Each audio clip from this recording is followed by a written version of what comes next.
Today's message is for a group of people, it looks like, who kind of feel they keep getting intuitive hits. These are my tapped in collective. There's downloads here, dreams, synchronicities. They or you might feel like you're really on high alert right now, but you don't really know what all these messages are saying and what it all means.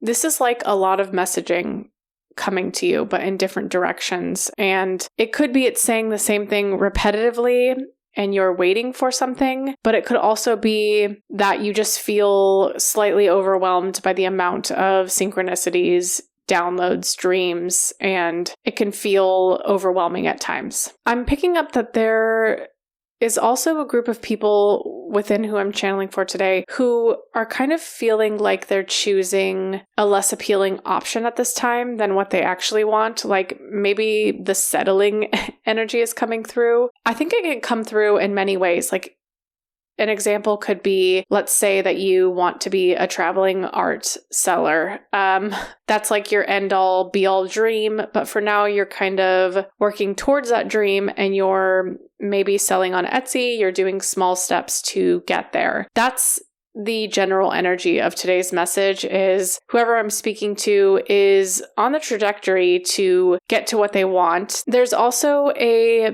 note for the group of people I'm talking to about kind of being an open book, an open energy source for others. So in the past, you may have been an oversharer, it looks like, and I'm seeing there's what looks like a ridiculous awareness for that now, like a hesitancy that you've learned that you're embodying now. This is like energy that is really just keeping everything private. You are not sharing like you used to. It is second nature now to be on guard and to protect what you used to share so freely. So if that sounds like you, I think that is the group I'm channeling for today. That is who this message is for.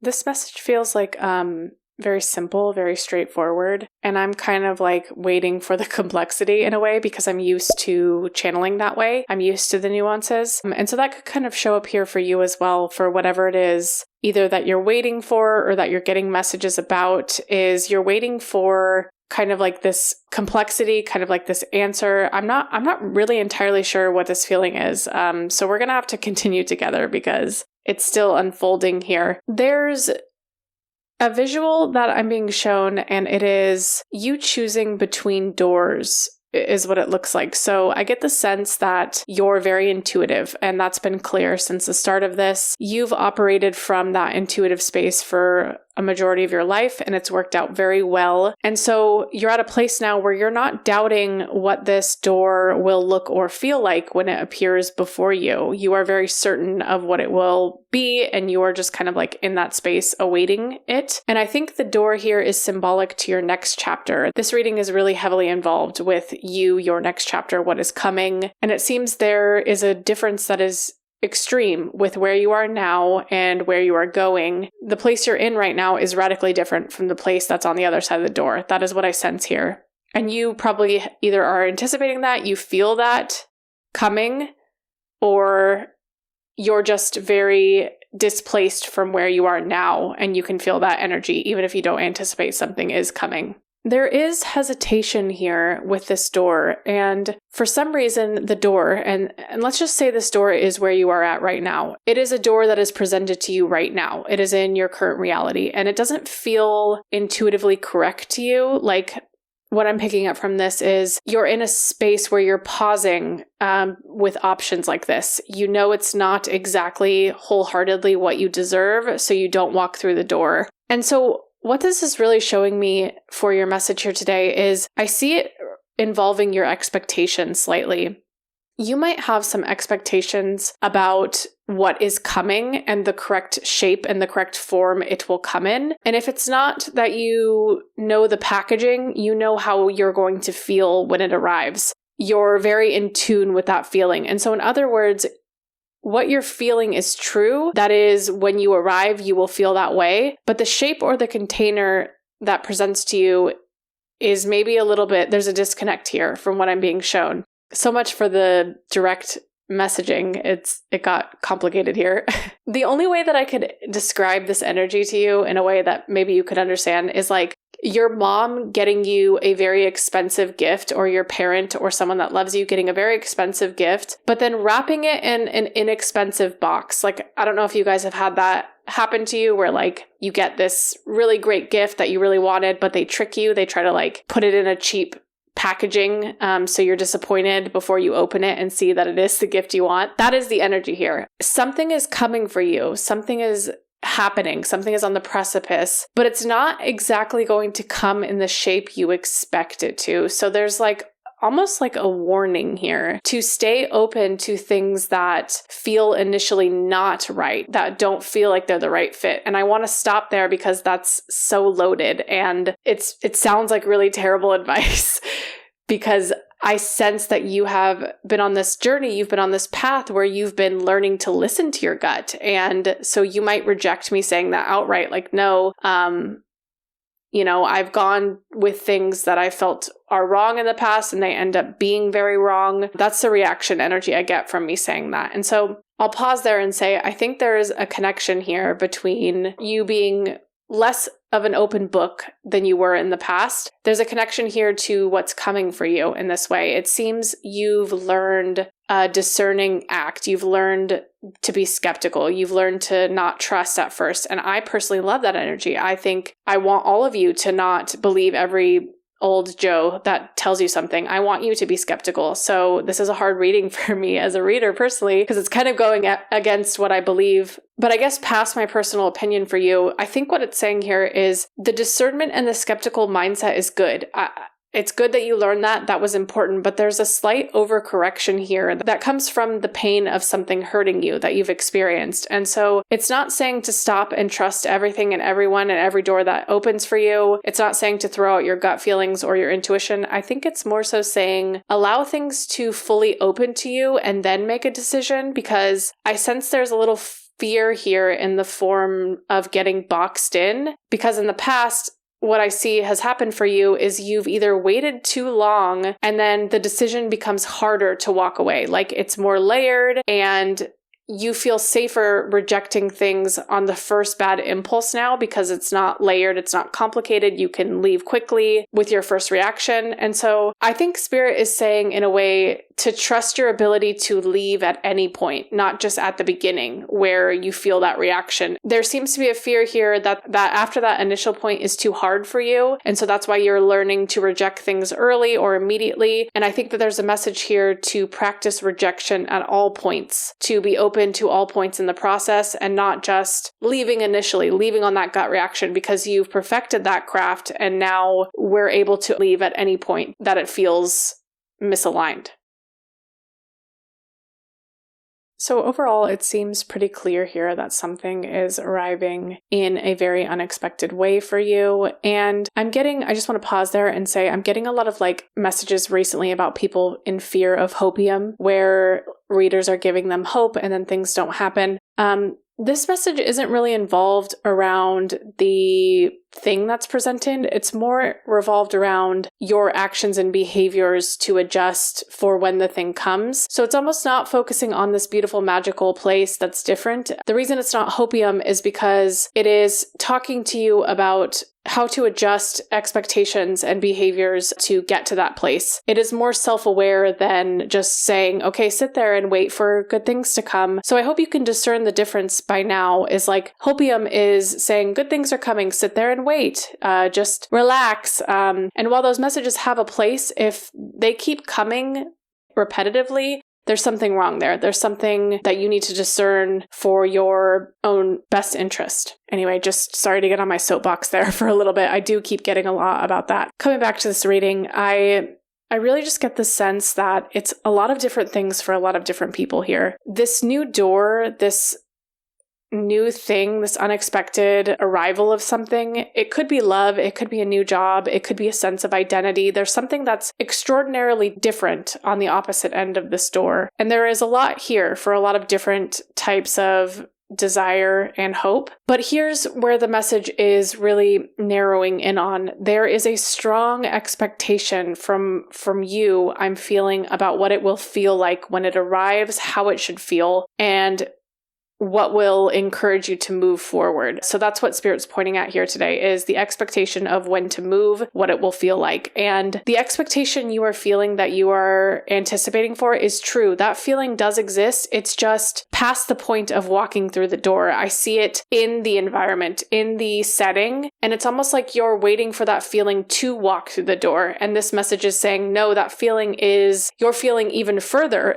You're intuitively feeling what it will feel like to be there, to live that, but you are not feeling the same of what it feels to walk the door. There's a different feeling upon arrival, and arrival feels different than settling here. And I think that that is causing confusion because, or will cause confusion when the door arrives. It'll make you hesitate. It'll make you not think that you should be going through this door. And there is some need to do action. You can't just be a passive bystander and have your life flip upside down. There's some things you need to walk through in order to get there. And so I see this message kind of pointing at picking the door and what the door should feel like. There's something about you questioning the door itself when it arrives. Either it has arrived, it's there, it's going to arrive, and there will be some sort of hesitation from you. There will be some sort of doubt. I also see here that there's deep work that you're doing at this time right now of listening to this that is preparing you for this new beginning in some way. It's super specific to shifting your mindset here to encourage this contrasting environment, this contrasting life. It looks like you're shifting from outcomes to goals. Wow, this is super specific. Okay, here are the nuances. Here's the complication. It's kind of like why you're trigger heavy with your intuition at this time, why so many downloads are coming through, why you feel like too many things are kind of like hinting at you to do something. You'll walk away immediately. You'll over course correct from anything that feels misaligned at this time because of this deeper inner work you're doing. And it's really important, and it's not anything wrong. It's actually a natural progression to this higher potential, this higher state that you're going to. I see you being in a really trigger heavy place right now because in the past you were really attached to tangible outcomes. This is things like a specific number, a money amount, a job status, things you could show for, tangible things in the physical. Now you're working towards what looks like more higher consciousness, like you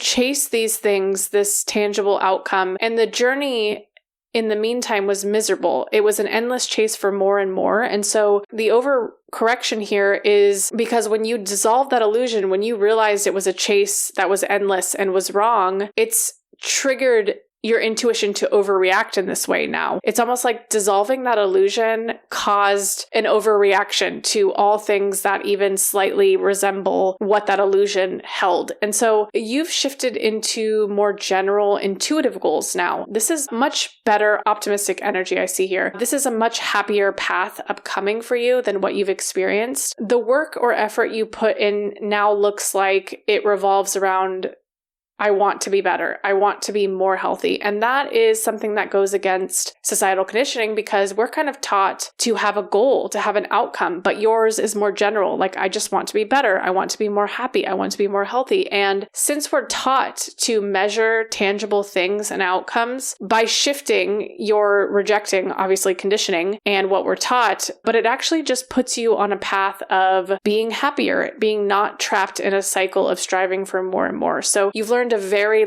very huge lesson here. Dissolving this illusion is really causing this reaction from you. You're clutching your intuition because you know it's right. You know that when you didn't do it, it led you down so much disappointment, so much misery. And so once you saw through that, you're now just distrusting everything unless your gut says otherwise. It's like you're clutching onto your gut to lead you in the correct direction now. And I think that that's good. That is a natural progression of dissolving that large of an illusion, that large of conditioning. I just kind of see you're learning to love this growth process in a way that is going to lead to a much happier and fulfilled life. The goal of just being better, which is so general, it's not specific, it doesn't have tangible outcomes. It's going to keep you in this mindset of enjoying the process, and you're going to be more stable in your energy. As where in the past, it was more volatile. It was more extreme disappointment as these outcomes were never achieved or as they kept increasing. So really, really good stuff here. Really, really deep work. And so I guess the message here is while your body adjusts, while your psyche adjusts to dissolving this illusion, to the conditioning in such a huge way, you might experience reactive intuition for anything that puts you in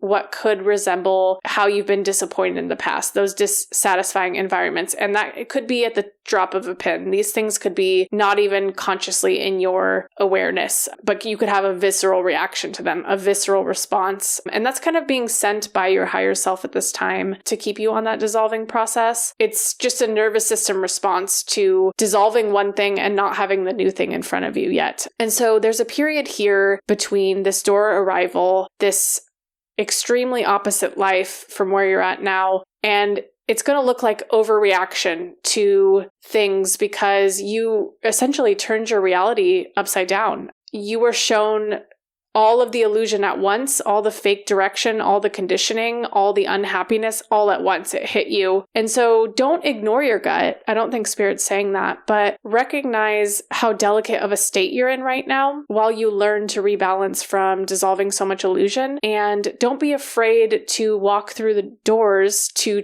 experiment, to have some trial and error, because you can leave at any point. You should not be afraid that, oh, if I get too attached, I won't be able to leave. You are much stronger than you were in the past. It will not be as hard. You will be able, and you should be able, to walk away at any point. So allow the full experience before you decide this isn't for me. That is the message here for you today.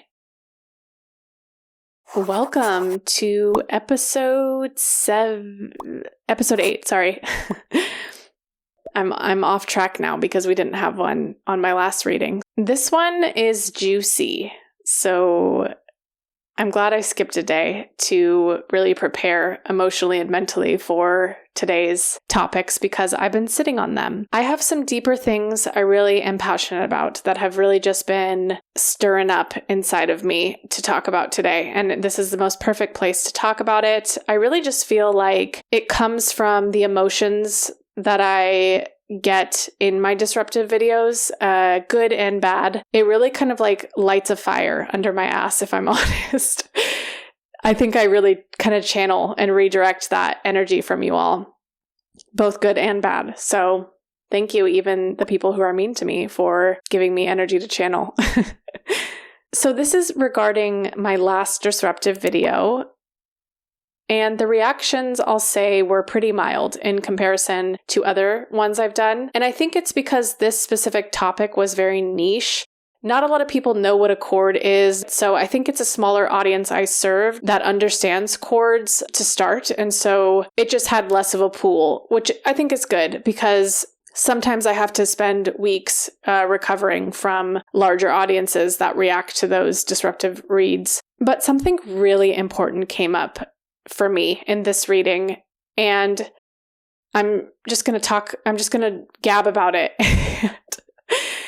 It's really just a pattern I've noticed in all my disruptive videos, from the reactions, from the comments. I basically get what I want to describe here today as the same negative feedback. It just comes in different shapes and different ways that people assemble the words together. So the comment or the reaction that I get the most, it looks something like this. Who are you to speak on something like this? That is the general, I'm paraphrasing, but again, many forums, many ways people worded it. Sometimes people say, I love you so much, but who the are you? It could be phrased in so many ways, but I can't even tell you how many times I've gotten something like this. And basically what it does is it questions my authority. How can I be so confident on topics like this? How can I talk in concepts and shapes and metaphors and speak with authority? And it's discomfort for people speaking with authority without proving that they are worthy to do so. That is the general vibe we're going to discuss today. I think it would be truly, truly a waste of my time to use my platform to defend myself and my honor and explain my credentials in depth to this type of thing It's a waste of time no matter who you are to explain yourself to people like this, and I'll talk about why. But this platform is not about my ego. It's not about me, my reputation. It's nothing about me. So instead, I want to really dive into the core, the psychology behind this type of content, this type of comment, and why this energy is important to all of you for your own lives. It affects all of us in some way, not just me on YouTube getting a bunch of skeptical meanies telling me to explain my value or to defend my confidence, defend why I'm allowed to speak so freely on this platform. The deeper implication behind comments like this that you will experience in different shapes in your life as well is profound. What this comment implies is that we live in a society, in a culture that is heavily, heavily conditioned to need credentials to be able to speak about your experience and be heard fully. You are not allowed to speak in our society unless you have a credential that means something arbitrarily to someone else. And I'm not naive. I understand to some degree why credentials and evidence matter. Just to go on a little side note about that is in the scientific or academic communities, fact-based communities, we don't want to spread misinformation. We don't want to create cult-like environments. And so to some degree, evidence and credentials is important for scientific developments for those types of communities, right? But here's what I want to say. And here is what I want to pose to all of you. The fact-based communities, the scientific communities, and that mindset that exists within that is a limiting lens to look through. It protects some communities that rely on it, some developmental communities that need evidence to push forward, but it can also be a distortion when it's relied on too heavily because it doesn't apply all nuances of life, because all nuances of life cannot be explained and factually asserted with evidence or science. So what this comment really shows me from an energy level, if I remove all of the ego and all of my emotions from it, is we are conditioned that all of us, even me, that our value has to have measurement. It has to have some kind of metric in order to make a difference or be valid. I kind of want to bring up a personal experience that happened to me recently. It was a video I watched on YouTube a while back. I'm not going to leave a link because that's not nice. But it was basically a woman undermining all pseudoscientific content on YouTube. And if you're not familiar, pseudoscientific content is basically like everything that exists outside the umbrella of science. This is like people talking, you've seen them, we've all seen them, about law of attraction or quantum leaping or tarot or intuitive guides. It is a huge umbrella of pseudoscientific content that exists on YouTube everywhere. And so basically this video, this creator was saying, if you don't have a background in science, if you don't understand quantum mechanics, you should not be allowed to discuss anything that revolves around that, any type of pseudoscientific thing, nothing, because you don't know what you're talking about, was her argument. And again, this is the same type of conditioning I'm talking about that's mirrored in the comment that I'm sharing today, is like this video, this woman was strongly gatekeeping conversations about anything involving this because she said, you have to be a scientist, but I'm not, and I'm still talking about these things. So here's why I'm sharing all of this. It's because we live in a system, we live in a culture today that discounts symbolism,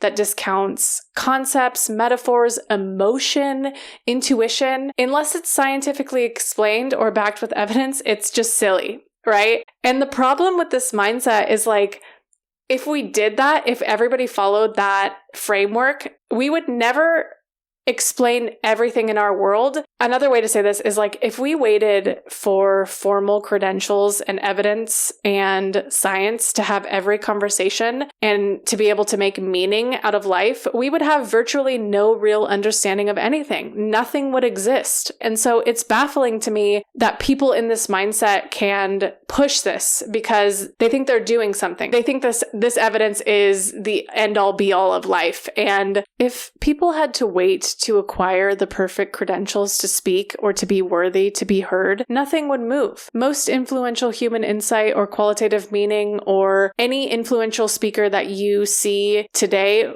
wouldn't be there. People wouldn't even try. They wouldn't gain credentials because failure wouldn't be an option. This line of thinking is so detrimental to our society, and the people that push it and the people that follow it, they both lose in some way. When you box your understanding in like this and wait for permission or credentials to speak, you are losing. When you wait to hear credentials or you wait to hear some arbitrary science or evidence to take in information, you lose understanding. And here's what I care about, both of you. I care about both sides of that spectrum. I care about the ones that comment to me and say, I need to prove myself. I care that they are losing insight and valuable understanding because they box themselves in that way. And I care about the people who listen to these comments, who listen to this conditioning and don't speak, don't move forward because they don't believe that they have the credentials or the insight or the arbitrary science or evidence to speak.